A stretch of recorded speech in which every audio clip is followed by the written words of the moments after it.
Allez porter plainte. Je pose quand même une question à Monique Epstein, qui est notre voisine du jour de l'association e-Senior. Vous prodiguez des formations de sensibilisation au digital, au numérique, à nos aînés. Est-ce que c'est une question qui vous inquiète? Ça les inquiète aussi, les seniors? Oui, évidemment.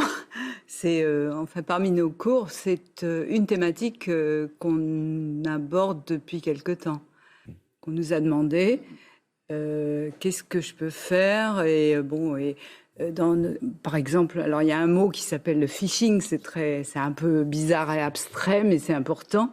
C'est-à-dire quand on reçoit un mail qui vous demande d'aller quelque part et de donner votre numéro de téléphone ou votre nom, ou enfin pour une raison très bizarre, Obscure. mais surtout où ils ont recopié le logo de la banque, alors peut-être mal recopié, mais quand même, on a l'impression que c'est officiel. Du Pôle emploi d'ailleurs, Déborah. Même n'importe quoi, ils recopient, il suffit de faire un copier-coller. Ou de la sécurité sociale, donc faites attention, ne vous laissez pas attraper. Il faut vraiment réfléchir. Au phishing. Ouais. Merci Monique, on va raconter l'histoire, ce que fait cette association géniale qui s'appelle e-Senior d'ici la fin de l'émission. Merci. C'est l'heure de vous présenter une autre voisine. On va passer de Fresnes dans le 94 à Paris. L'association de notre voisine du jour, Monique Epstein, initie les seniors et les malades d'Alzheimer à l'informatique et aux outils du numérique, un bon moyen de reconnecter nos aînés au programme cours personnalisés en groupe ou à la maison, mais aussi activités ludiques et évidemment, ça se passe près de chez vous.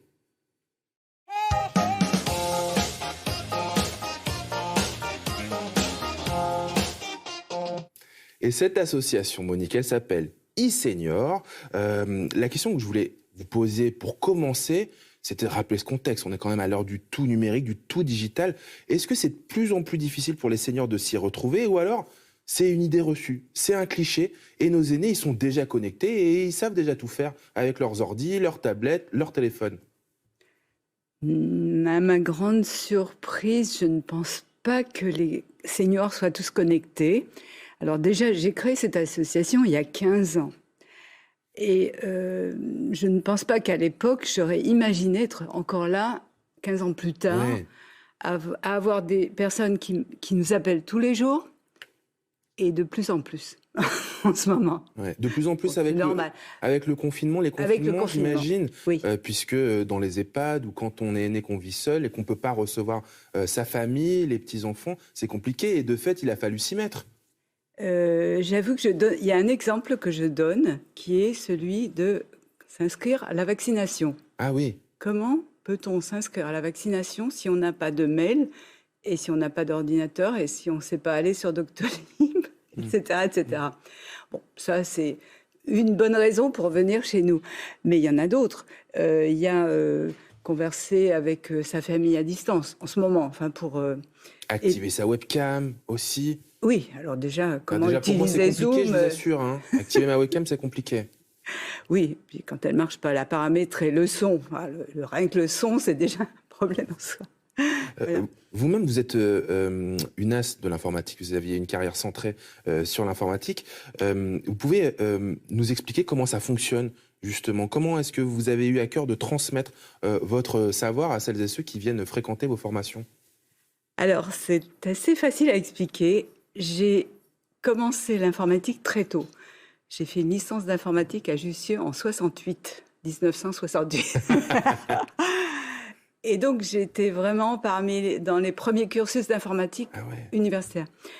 Et de ce fait, j'ai travaillé toute ma vie dans l'informatique, mais à des postes divers et variés, en commençant par programmer en COBOL et en assembleur, et à faire des sites web, enfin, plein de choses.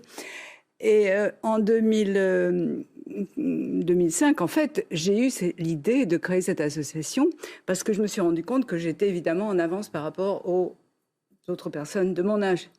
De là est venue l'idée de créer des formations pour les seniors. Combien de personnes aujourd'hui fréquentent vos formations, fréquentent e-Senior? Alors, nos formations, les groupes sont tout petits. On a, même hors Covid, pas plus que 4-5 personnes par formateur. Alors maintenant, a fortiori, on a même diminué à 3 peut-être. 3 et un formateur. Donc, c'est pas des chiffres, c'est pas de grands chiffres. Hein. Mais on compte au moins une cinquantaine de personnes tous les trimestres, parce qu'on fonctionne par trimestre, une cinquantaine, même voire plus, entre 50 et 100 nouveaux élèves tous les trimestres. C'est dire s'il y a Surtout Paris. de la demande et à souligner aussi cet accueil très personnalisé. Oui, ça doit être très personnalisé. Oui, Chacun doit avoir son ordinateur pour apprendre et si possible, pas plus que 4 élèves pour un formateur. On parlait de formateurs, justement. On va écouter le témoignage d'un de vos formateurs. Il Oui. s'appelle Noël. Ce qui m'a amené à cette aventure, c'est la transmission du savoir aux seniors qui sont de plus en plus intéressés par la pratique numérique, non seulement pour leur faciliter les démarches administratives ou pour pratiquer une activité ludique. Et il y en a même qui sont intéressés par les réseaux sociaux, pour vous dire. Donc j'en suis très content de travailler pour l'association et de faire ce que je fais. Ah oui, on a plein, on le voit sur les réseaux sociaux maintenant, des gens de tous âges, aussi des aînés, aussi ont créé leur compte, aussi bien sur Facebook, ça on le sait, mais aussi sur Instagram et même sur TikTok, je l'ai vu. Oui. Ce que je voulais vous dire par rapport à ce formateur, c'est un très bon exemple parce que c'est quelqu'un qui est très patient. On voit qu'il n'est pas stressé, hein. C'est très important pour nos formateurs, que ce soit des personnes qui ont beaucoup de patience, qui ne soient pas stressés, qui soient souriants. Ouais, bon. D'autant que vous travaillez avec tous les publics, je l'ai dit tout à l'heure, avec des personnes atteintes d'Alzheimer aussi, mais aussi avec des personnes en situation de handicap. Comment est-ce que vous faites pour faire en sorte que ça se passe bien, le mieux possible, des deux côtés? Alors, en temps normal, parce que maintenant, en tant que Covid, on a justement un problème avec les personnes atteintes de syndrome MCI ou Alzheimer, parce qu'elles ne peuvent plus aller dans les centres d'accueil de jour où on faisait Avec qui vous travaillez, oui. nos formations. Et donc, normalement, on devrait aussi travailler avec ces personnes-là en Zoom. Et ça, c'est pas facile. Mais en temps normal... Une application qui permet de se voir par son ordinateur. Oui, c'est ça, avec une webcam, évidemment. En temps normal, c'est beaucoup plus difficile, évidemment, de travailler avec les personnes atteintes d'Alzheimer. Et là, effectivement, le quota de formateurs, on en est presque à un élève, un formateur, parce que sinon, c'est très difficile. Et puis, on peut utiliser aussi des outils tels des tablettes simplifiées, des ordinateurs simplifiés. Mais pour ce public-là, plus spécifiquement, parce que justement pour des seniors que je dis normaux, moi je préfère utiliser des ordinateurs normaux.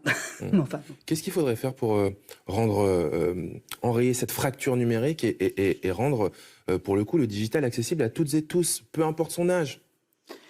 Alors, il y a 2 mots-clés, c'est formation, surtout.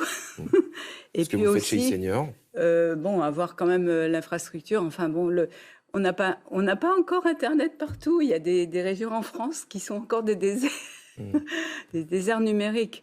Donc, il faut déjà avoir l'ordinateur, la connexion et puis une formation adaptée. On compte sur vous pour que ça bouge du côté d'eSenior. Merci en tout cas pour ce que vous faites. Merci beaucoup. Monique, Delphine et Déborah, c'est déjà la fin de l'émission. On garde le contact ce lundi grâce à nos réseaux sociaux, directement Instagram, Facebook et Twitter, @France3 Paris. J'ai un petit fortune cookie du jour.